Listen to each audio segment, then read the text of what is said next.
महाप्राणदीपं शिवं शिवं महुकाररूपं शिवं शिवं महासूर्यचन्द्राग्निनेत्रं पवित्रं महागाढतिमिरान्तकं सौरगात्रं महाकान्तिबीजं महादिव्यतेजं भवानी समेतं भजे मञ्जुनाथं। नमः शङ्कराय च मयस्कराय च नमः शिवाय च शिवतराय च भवहराय च महाप्राणदीपं शिवं शिवं भजे मञ्जुनाथं शिवं शिवं अद्वैतभास्करम् अर्धनारीश्वरम् त्रिदशहृदयङ्गमं चतुर्दधिसङ्गमं पञ्चभूतात्मकं षट्शत्रुनाशकं सप्तस्वरेश्वरम् अष्टसिद्धीश्वरं नवरसमनोहरं दशदिशासु विमलम्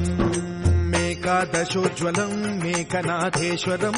प्रस्तुतिव शङ्करं प्रणतजनकिङ्करं दुर्जनभयङ्करं सज्जनशुभङ्करं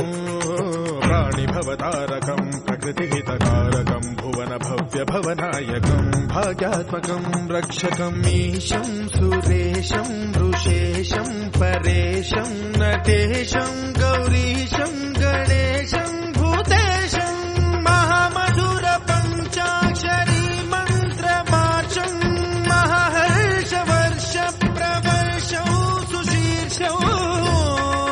नमो हराय च स्मरहराय च पुरहराय च रुद्राय च भद्राय च इन्द्राय च नित्याय च निर्निद्राय च महाप्राणदीपं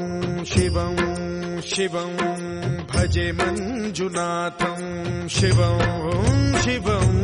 दं दं दडं दं दडं दं दडं दं दढङ्कादिनादनवताण्डवाडम्बरं तद्दिम्मि तगदिम्मि दिद्दिम्मि दिमि दिम्मि सङ्गीतसाहित्य सुमकमलबम्बरम् ओङ्कार ह्रीङ्कार श्रीङ्कार ऐङ्कार मन्त्रबीजाक्षरं मञ्जुनाथेश्वरं ऋग्वेदमाद्यं यजुर्वेदवेद्यं सामप्रगीतम् अथर्वप्रभातं पुराणेतिहासप्रसिद्धं विशुद्धं प्रपञ्चैकसूत्रं विबुद्धं सुसिद्धं नकारं मकारं सिकारं बकारं यकारं निराकार साकार सारं महाकालकालं महानीलकण्ठं महानन्दनन्दं महाट्टाटहासं जटाजूटरङ्गैकगङ्गा सुचित्रं ज्वलद्वुग्रनेत्रं सुमित्रं सुगोत्रं महाकाशभासं महाभानुलिङ्गं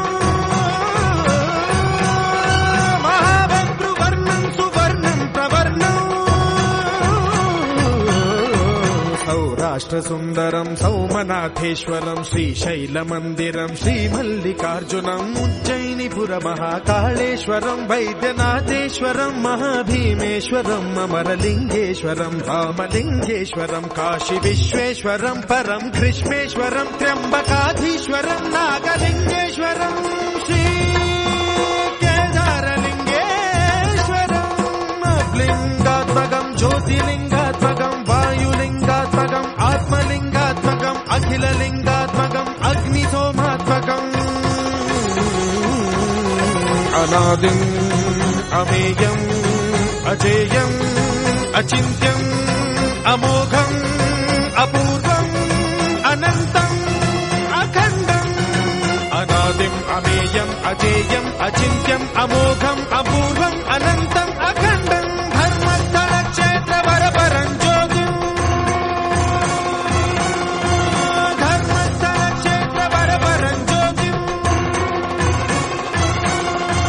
धर्मस्थलक्षेत्रवरपरं ज्योतिम्